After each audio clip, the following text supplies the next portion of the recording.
শ্রীবতী উপজেলায় বৈশাবিল, এই বৈশাবিলের ইতিহাস সম্পর্কে কিছু তথ্য আপনাদের সঙ্গে শেয়ার করবো। কারণ যেহেতু প্রিয় দর্শক, ভালোবাসি আপনার জন্য আজ আমি শেরপুর হাসান। এই মুহূর্তে আমাকে দেখতেছেন সেই ঐতিহাসিক শেরপুর জেলা শ্রীবতী উপজেলায় বৈশাবিল, এই বৈশাবিলের ইতিহাস সম্পর্কে কিছু তথ্য আপনাদের সঙ্গে শেয়ার করবো। কারণ যেহেতু এই জায়গায় আসা হয়েছে, আজকে একটা ব্লগের মাধ্যমে আপনাদের সঙ্গে শেয়ার করে যাচ্ছি। তো শুধুমাত্র আমরা ব্লগ তৈরি করি, কিন্তু আপনারা অনেক জায়গা থেকে ভিডিও দেখেন কিন্তু কোনো ফলো করেন না। কারণ ফলো না করলে কিন্তু সবার আগে ভিডিওগুলো আপনারা পাবেন না। এমনকি ইউটিউব চ্যানেল থেকে দেখে থাকলে অবশ্যই একটা সাবস্ক্রাইব করে রাখবেন, আর ফেসবুক পেজ থেকে দেখে থাকলে অবশ্যই একটা ফলো করে রাখবেন। কারণ এগুলো ফলো এমনকি সাবস্ক্রাইব করার কারণ হচ্ছে সবার আগে ভিডিওগুলো আপনাদের কাছে আপলোড করার সঙ্গে সঙ্গে পৌঁছে যাবে। তো আজকে অবশ্যই যে বৈশাবিলে আসছি, সেই বৈশাবিলের কিছু তথ্য আপনার সঙ্গে শেয়ার করবো, তা অবশ্যই আপনারা দেখতে থাকুন। কাট লালদা।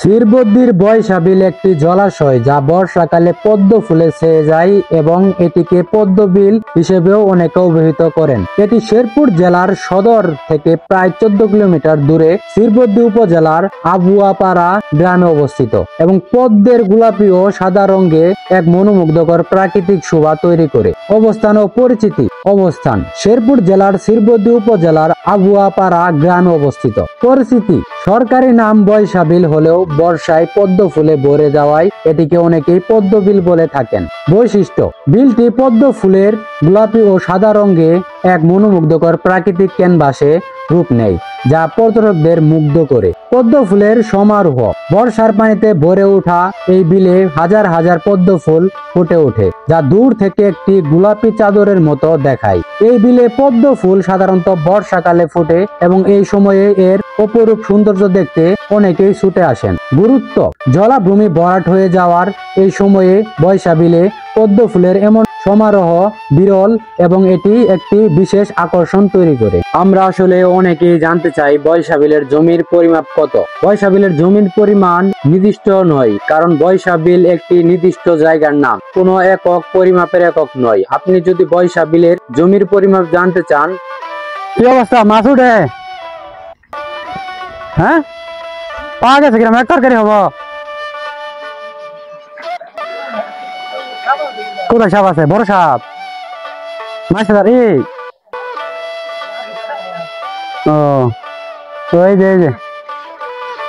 এই মুহূর্তে আমি আছি অবশ্যই সেই শ্রীবদ্ধি উপজেলায় ঐতিহাসিক বৈশাবিলে। তো বৈশাবিল থেকে কিছু তথ্য আপনাদের শেয়ার করি। তো আসসালামু আলাইকুম চাচা, আপনি বৈশাবিলের সম্পর্কে কিছু তথ্য দিতে পারবেন? মানে ধরেন বৈশাবিলটা আসলে মানে কত সালে বা বৈশাবিলে মানে কত হাজার একর জমি আছে, কিছু বলতে পারবেন না? তো আসলে বিরাট সেটা কিন্তু পরবর্তী ব্লগে ইতিহাস সম্পর্কে আপনাদেরকে শেয়ার করতে পারবো, তো তারা অবশ্যই বলতে পারলেন না।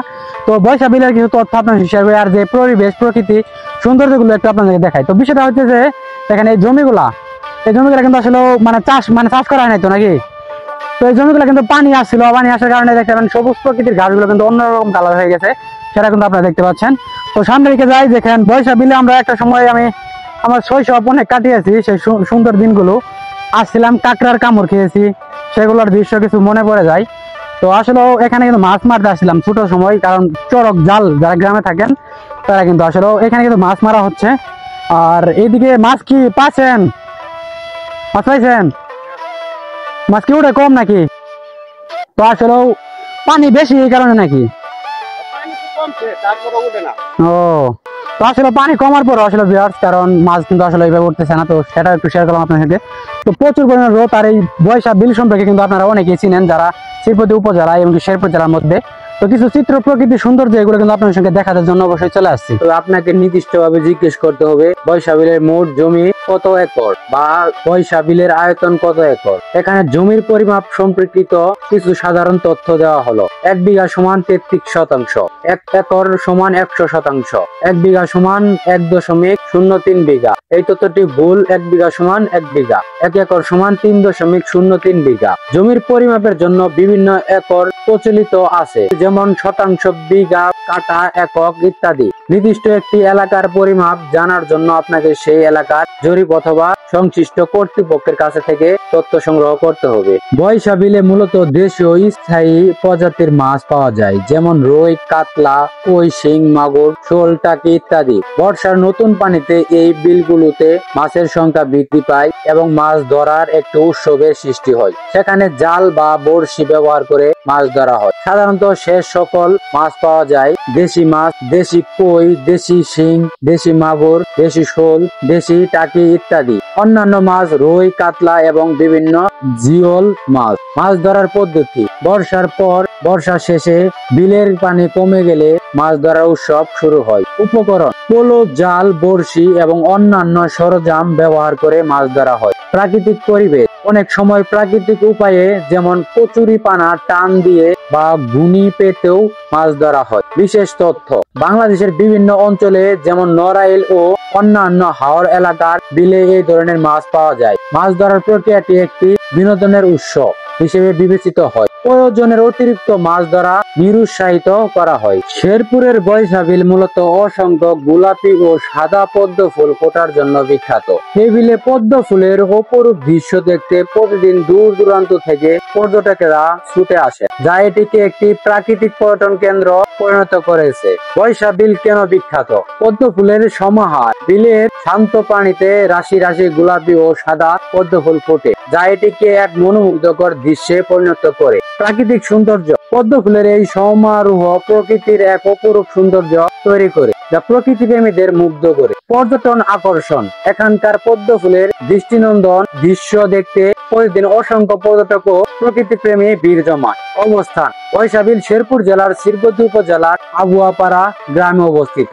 অন্যান্য তথ্য: বিলের বেশিরভাগ অংশ জুড়ে পদ্ম ফুল ফোটে, যা দূর থেকে দেখতে একটি পদ্ম বিল এর মতো মনে হয়। এই বিলটি সঠিকভাবে রক্ষণাবেক্ষণ করা হলে এটিকে একটি মৌসুমী পর্যটক কেন্দ্র হিসেবে গড়ে তোলা সম্ভব বলে অনেক প্রকৃতি প্রেমী মনে করে। বৈশা বিলের নিজস্ব কোনো সুনির্দিষ্ট ঐতিহাসিক পটভূমি নেই, তবে এটি শেরপুর জেলার শ্রীবতী উপজেলার একটি প্রাকৃতিক জলাশয়, যা পদ্ম বিলের জন্য পরিচিত।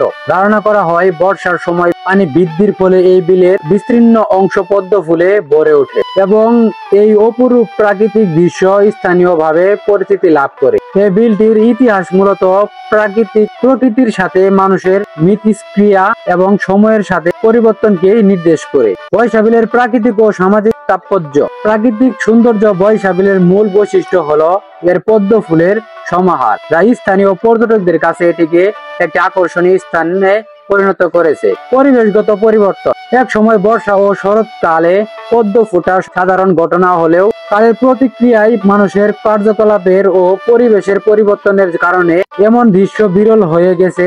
বৈশা বিল এই পরিবর্তিত প্রকৃতির একটি রূপ, যেখানে এখনো পদ্ম ফুল দেখা যায়। পর্যটন: এই বিলের পদ্ম ফুলের সৌন্দর্য দেখে দেশ বিদেশের অনেক পর্যটক ভিড় করে।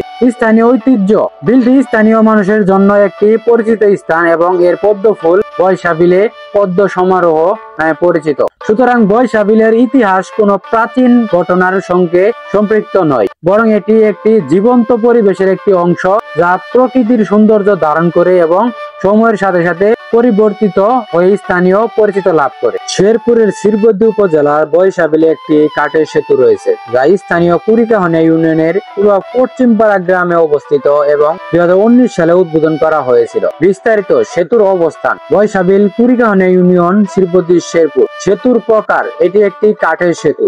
উদ্বোধনের তারিখ: 2019 সালের 19 এপ্রিল সেতুটি উদ্বোধন করা হয়। গুরুত্ব: এটি একটি ঐতিহাসিক সেতু যা স্থানীয় জনগোষ্ঠীর জন্য গুরুত্বপূর্ণ।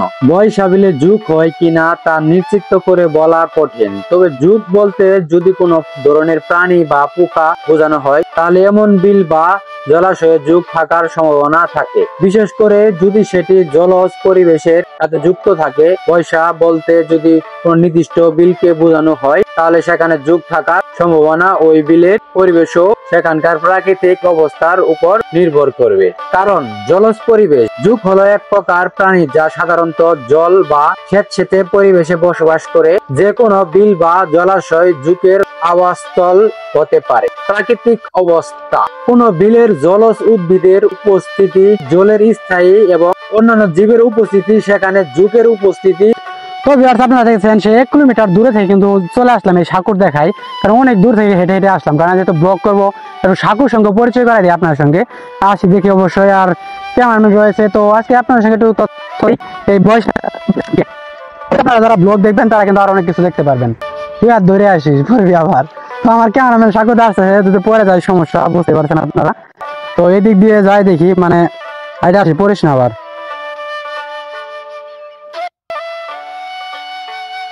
তোরা কইতাছি ইনু আবার পড়বি যাইবে দিয়া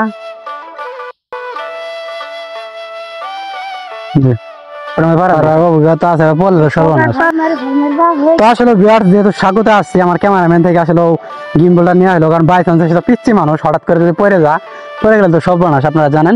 তো আসলে ভিউয়ার্স আপনার সঙ্গে একটু নদীর সম্পর্কে একটু তুলে ধরি। আবার অনেকে দেখি মাছ মারতেছে, মাছের জন্য আছে, কারণ নড়তেছে কেন দেখেন সুদ কিন্তু যাচ্ছে, এই সুতের জন্য কিন্তু আসলে একটু ঝাঁকি লাগতেছে। তো এইদিকেও অনেকজন আসছে, দেখি ওই পাশে যাবো, নদীর ওই পাশে গিয়ে একটু আপনার সঙ্গে ততটা শেয়ার করবো, কারণ দেখা যাক কি অবস্থা হয়। মানে এক কথায় নদীর সাঁকো পার হওয়া এখন অনেক লুজ হয়ে গেছে, আগে একটা সময় কিন্তু বেশি এটাই ছিল না, কারণ এখন একটু অন্যরকম হয়ে গেছে, কারণ যত্ন কম, মানুষজন চলাচল খুব কম, তো সেই কারণে। তো ক্যামেরাম্যানকে আসলে বিপদ সংকেত পার হওয়ার পর একটু অবশ্যই দিচ্ছি, রেডি ধরো।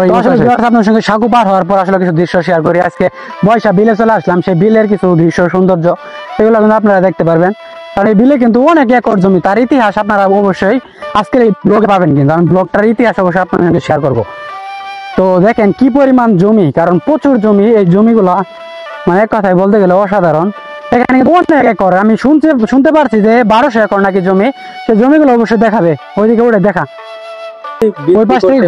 বৈশা শব্দের অর্থ, যদি বৈশা কোনো অঞ্চলের নাম হয়, তা কোনো নির্দিষ্ট বিলের নাম হয়, তবে সেই বিলের প্রকৃতি বিশ্লেষণ করে যুগ আছে কিনা তা নিশ্চিত হওয়া সম্ভব। করণীয়, যদি আপনি কোনো নির্দিষ্ট বিল বা জলাশয়ের উপদ্রব্য সম্পর্কে জানতে চান, তাহলে সেই এলাকার আপনার সঙ্গে বৈশা বিলের সবচেয়ে সুন্দর একটা দৃশ্যের কথা আপনার শেয়ার করি।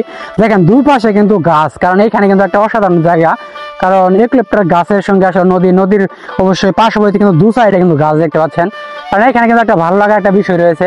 কারণ যারা আসলে বৈশা বিলে আসেন ঘুরেন, বা এটা একটা পর্যটক না বললেও চলে, কিন্তু আসলে পর্যটকের মতো কিন্তু ফিলিংস পাওয়া যায়, যারা আসলে দূর দূরান্ত থেকে ঘোরাফেরা করি তারা সকলে কিন্তু বুঝতে পারি। তো সেই টপিকগুলো আপনার সঙ্গে একটু শেয়ার করলাম ব্লগের মাধ্যমে। তো আপনারা যতটুকু অবশ্যই দেখতে পাচ্ছেন, দেখি সামনে একটু যাই, তুই কি অবস্থায় মাছ কি উঠতেছে কিনা। স্থানীয় বাসিন্দার সাথে যোগাযোগ করতে পারে। জলাশয়ের পরিবেশ এবং জীববৈচিত্র্য সম্পর্কে তথ্য সংগ্রহ করলে যে সেখানে যুগ থাকার সম্ভাবনা সম্পর্কে ধারণা পাওয়া যেতে পারে। যুগ হলে বৈশা বিলে কাজের লোক নাই, এই কথাটির অর্থ হলো যখন কোনো বড় সমস্যা হয় বা কোনো বিশেষ পরিস্থিতি দেখা দেয়, তখন সেই সমস্যার সমাধানের জন্য বা পরিস্থিতি সামাল দেওয়ার জন্য প্রয়োজনীয় লোক পাওয়া যায় না। সহজভাবে বলতে গেলে দরকারের সময় কাঙ্ক্ষিত লোকটির অভাব দেখা যায়। বিশ্লেষণ, যুগ, এখানে যুগ বলতে কোনো বড় ধরনের সমস্যা বা বিপদকে বোঝানো হয়েছে তা হঠাৎ করে দেখা দেয়। বৈশা বিল দ্বারা নির্দিষ্ট কোনো স্থানকে বোঝানোর চেয়ে একটি বিশেষ পরিস্থিতিকে বোঝানো হচ্ছে, যেখানে সমস্যাটি প্রকট হয়ে ওঠে। কাজের লোক নাই, এর অর্থ হলো যখন এই সমস্যাটি সমাধান করার জন্য বা পরিস্থিতি সামাল দেওয়ার জন্য দক্ষ এবং উপযুক্ত লোকের প্রয়োজন, তখন তাদের খুঁজে পাওয়া যায় না। এই প্রবাদটি বোঝায় যে বিপদের সময় বা জরুরি অবস্থায় পাশে দাঁড়ানোর জন্য বা কাজটি সম্পন্ন করার জন্য সঠিক লোকের অভাব দেখা যায়। তো ভিউয়ার্স এই মুহূর্তে আপনারা এখন দেখতেছেন সেই ঐতিহাসিক বৈশা বিলে আমি এখন উপস্থিত। তো বৈশা বিল দিয়ে আসলে ভিডিওটা শেষ করে যাচ্ছি। তো আজকের এই ব্লগটা আপনাদের কাছে কেমন লাগলো সেটা অবশ্যই কমেন্ট করে জানাবেন। তো ভালো থাকবেন, সুস্থ থাকবেন, দেখা হবে নেক্সট কোনো নতুন একটা ব্লগে। আজকের মতো এখানে বিদায়, আল্লাহ হাফেজ।